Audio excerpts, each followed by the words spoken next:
እንደምትመለከቱት ይህ ቦታ ታላቅ ቦታ ነው። የሚቀያየረው ጸበል እንግዲህ ይሄ ቦታ የምታዩት የሚቀያየረው ቦታ ነው። አንድ ጊዜ ሙቅ፣ አንድ ጊዜ ደግሞ ቀዝቃዛ። ማርያምን በጣም የቅዱስ ልደታ ጸበል ነው፣ ይለያል። ታሪካዊ ጸበል አለት ላይ ፈል የፈለቀው ፈልፍሎ የወጣው ሰንጥቆ የወጣው ከአለት ላይ እዚህ መጣች መዳን አለባችሁ። እንግዲህ እንደምትመለከቱት አጋንንትም ካለ ይወጣል። ሟርት ድግምት ያለበት ሁሉ እዚህ ይድናል። እግዚአብሔር እዚህ ኃይል አለው። መጣችሁ ትድናላችሁ። ግን በእግዚአብሔር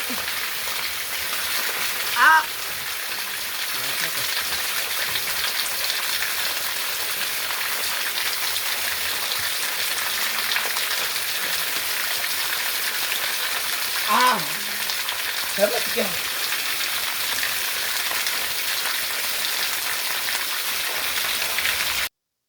በስመ አብ ወወልድ ወመንፈስ ቅዱስ አሐዱ አምላክ አሜን። በስመ አብ ወወልድ ወመንፈስ ቅዱስ አሐዱ አምላክ አሜን። በስመ አብ ወወልድ ወመንፈስ ቅዱስ አሐዱ አምላክ በስመ አብ ቅዱስ አሐዱ አምላክ አሜን። እንደምን አደራችሁ? እንደምን አደራችሁ? እንደምን ሰነበታችሁ? እግዚአብሔር ሰማይ ምድር የዘረጋ አምላክ የድንግል ማርያም ልጅ ኢየሱስ ክርስቶስ ዳህራዊ ቀዳማዊ በፊት የነበረው ዛሬም ያለው ፍጻሜ የሌለው አምላክ የተመሰገነ ይሁን። የታረቃት ሰማያት አምላክ የተመሰገነ ይሁን። ይሄ ቦታ ከ49 1 ኪሎ ሜትር አይሞላም፣ 700 ሜትር ነው። በእግር ለሚሄደው 10 ደቂቃ ያስከዳል። ቀስ ብሎ ለሚሄድ ደግሞ 15 እስከ 20 ደቂቃ ያስከዳል። ወጣቱ እንዳውም እስከ 8 ደቂቃ ይሮጣል ይደርሳል። ግን ጎርጓዳማ ስለሆነ አይታይም። ግን እግዚአብሔር ስራው ድንቅ ነው። ጉዞ ወደ ገሊላ ቅድስት ልደታ ለማርያም ጊዜና ሰዓት ጠብቆ ይሄ ቦታ አጋጣሚ ገበሬዎቹ ጠይቀን ስንጠይቃቸው ይሄ ጠበል በፊትም የነበረ ነው። አለ አጥማቂ፣ አለ አስተማሪ፣ አለ መካሪ፣ አለ አንድ ነገር እየመጡ ዙሪያ ያሉ ገበሬዎችም ከከተማ አልፎ አልፎ እየመጡ ይጠመቃሉ፣ ይነው ይገባሉ። እግዚአብሔር በነብዩ ኤርምያስ አፍ እንደተናገረው እግዚአብሔር በአንድም በሌላም ይናገራል አለ። ሰው ግን አያስተውልም አለ። እኛ ግን በሰውነታችን ሰው በመሆናችን ራሳችን አጥምቀን ሰው የሚያድን ይመስለናል። አይደለም። እግዚአብሔር ስራው ረቂቅ ነው። በአዲስ ኪዳን ደግሞ ያመነ የተጠመቀ የተባለው በአይን ያየሁት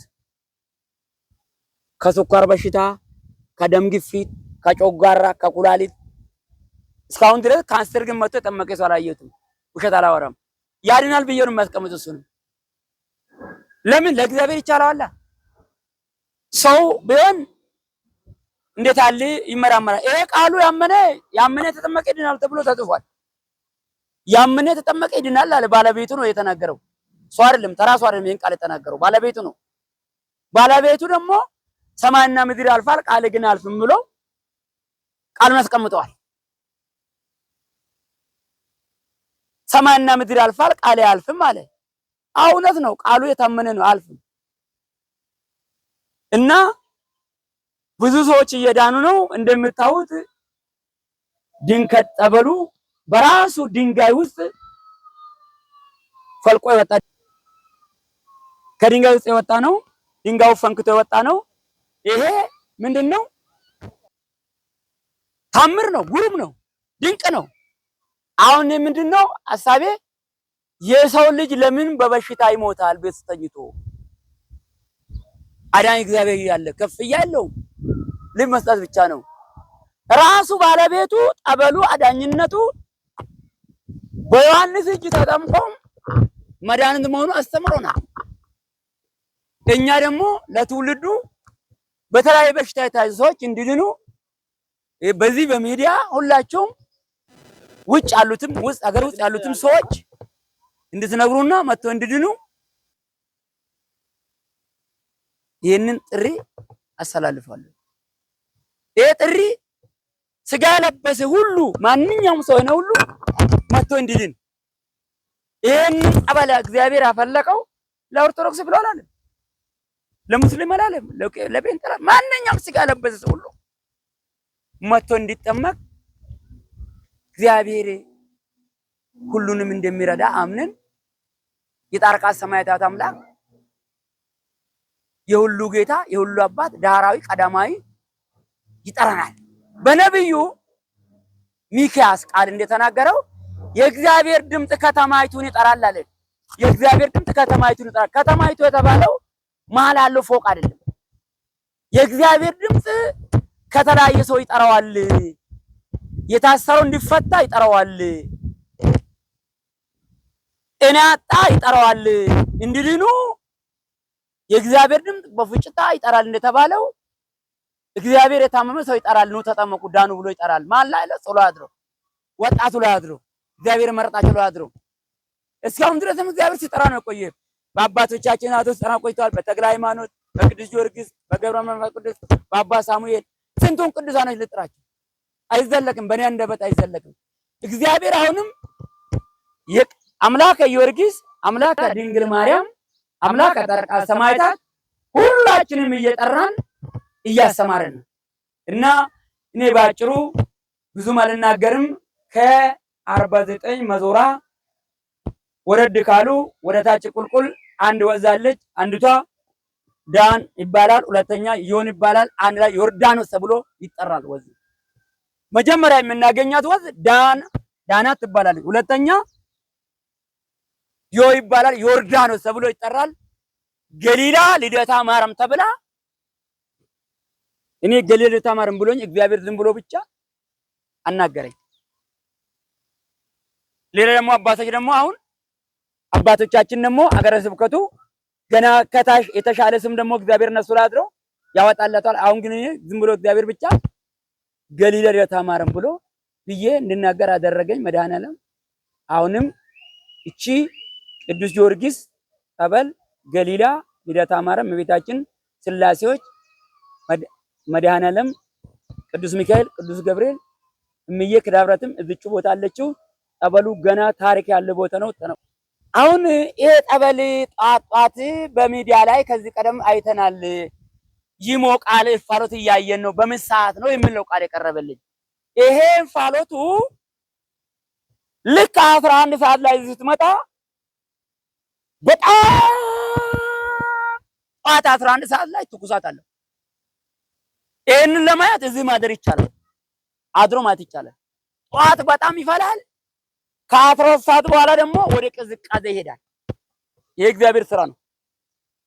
እንደውም አብዛኛው ገበሬዎቹ ሳይነጋ ብርድ እየፈሩ መጥቶ በሚሞቅበት ጊዜ ነው የሚጠመቁት ዱራሉ ገበሬዎች።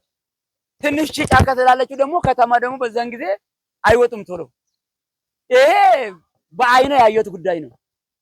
አንተ እንኳን ሳዩ የሚያምኑ ብፁዓን ናቸው ተብሎ እንደተጻፈው ታታየን ቃል አምነሃል። እኔ ደግሞ በአይነ አይቼዋለሁ። የተቀረጸም ሁሉ አለ። ነገም መጥተህ ማየት ትችላለህ ማለት ነው። እግዚአብሔር ድንቅ ስራ፣ ግሩም ታሪክ የሆነ ድንቅ ስራ ሁላችንም እንድንረዳ እግዚአብሔር ሁላችንም ይርዳን። አሜን በሉ። ጸበሉ ይሄን ይመስላል። ከሌሊቱ 11 ሰዓት እስከ 12 ሰዓት ድረስ እንፋሎት አለው፣ ሙቀት አለው። አሁን ስንት ሰዓት ነው? አራት ተኩል ነው። አሁኑ ራሱ ትንሽ ሙቀት አለ። አሁን ራሱ ግን 6 ሰዓት ከሞላ ግን በጣም ነው የሚቀዘቅዘው። በጣም ይቆርጣል ቅዝቃዜው። ይሄ ድንቅ ስራ ነው። ቲቪ ተጠምቆ ሰው የዳኑ ሰዎች አሉ። ለምን? እግዚአብሔር ስራው ረቂቅ ነው። ላመነ ሁሉ ይደረግለት ተብሎ ተጽፏል። ለአሁኑ ይሄ እንደምታውቁት ላይ ይሄ እንትን ያለው መስቀሉም ያስታውቃል። ከስር ቤት አለው፣ ከላይ ግራውንድ አለው። ግራውንዱም እየደረደ ነው። ከስር አሁንም ቢያንስ ወደ 100 ሰው ይችላል።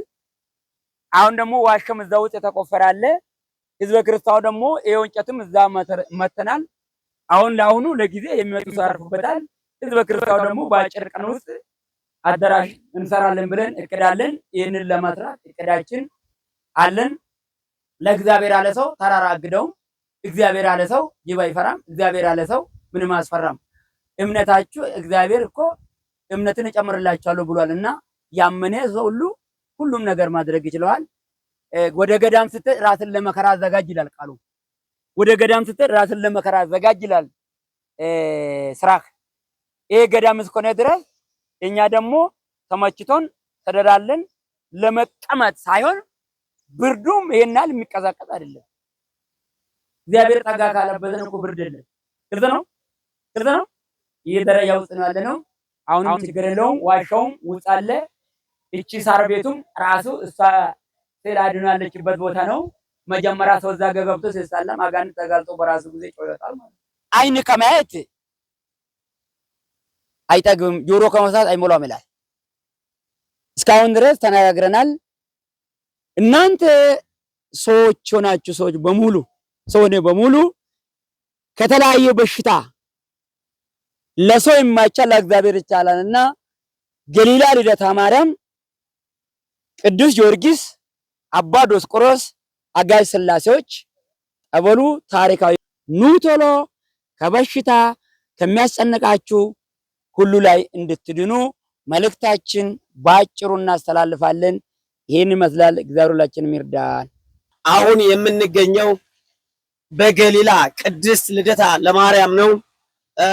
አድራሻው ከ49 አያት የ20 ደቂቃ መንገድ ያስኬዳል። እዚህ ቦታ ላይ መጣችሁ ችግር ያለባችሁ በሟርት በድግምት በተለያየ በኤችአይቪ በካንሰር በተለያየ በሽታ ያለባችሁ ሁሉ እዚህ መጣችሁ መፈወስ ትችላላችሁ። እግዚአብሔር ያድናል። በእግዚአብሔር እዚህ ቦታ ላይ አለ።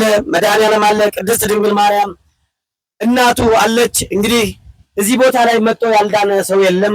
ሁላችሁም ድህነት ፈላጊዎች ሁሉ እዚህ መጣችሁ እንድትድኑ ስንል በቅድስት ልደታ ስም እንናገራለን።